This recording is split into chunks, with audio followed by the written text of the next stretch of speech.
дар муассисаи давлатии осорхонаи миллӣ бахшида ба ҷашни 35-солагии истиқлоли давлатӣ намоиши ҷашнӣ таҳти унвони дастовардҳои бостоншиносии осорхонаи миллӣ дар замони истиқлол баргузор гардид.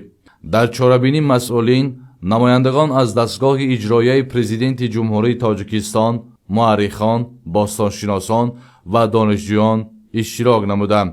дар намоиш зиёда аз 800 бозёфтҳои муҳим ва нодири таърихии бостоншиносии осорхонаи миллӣ که از سال 2014 تا سال 2025 هنگامی حفریات‌ها به دست آمدن به معرض تماشا گذاشته شد.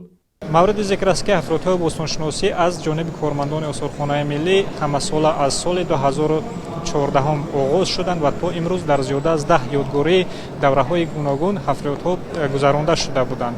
حفریات‌هایی که در یادگاری‌های بوستانشناسی گذرانده شدند اساساً در یادگاری غرب‌قلعه ناحیه یاون، سیاد عبدالرحمن جامی، یادگاری حلقجر خراسان، همچنین یادگاری‌های تپه غازیان و الماسی شهر حصار، سرمین ناحیه عینی، کوهنچینار شهر پنجکین کاوش‌ها گذرانده شدند که در هنگام کاوش‌های بوستانشناسی بازیافت‌های خیلی مهم و نادر تاریخی نیز به دست آمده بودند که آنها نه تنها اهمیت سطحی جمهوریوی یا منطقوی همچنین اهمیت مهم سطحی جهانی دارند. نادرترین نگاره‌های این نمایش که اهمیت علمی تاریخی سطحی جهانی دارند، ظرف آبگیری با نوشتجات باختری، سنگ نوشته‌های الماسی، آویزه‌های طلایی با تصویر کنتور، حلقه طلایی، خرمه 4 دسته تمغه‌دار، برگه طلایی و گوشواره‌های طلایی به حساب می‌روند. ساحه باستانشناسی که از مهمترین علم‌های زمان معاصر برای آموزش تاریخ و فرهنگ هر یک خلق و ملت است،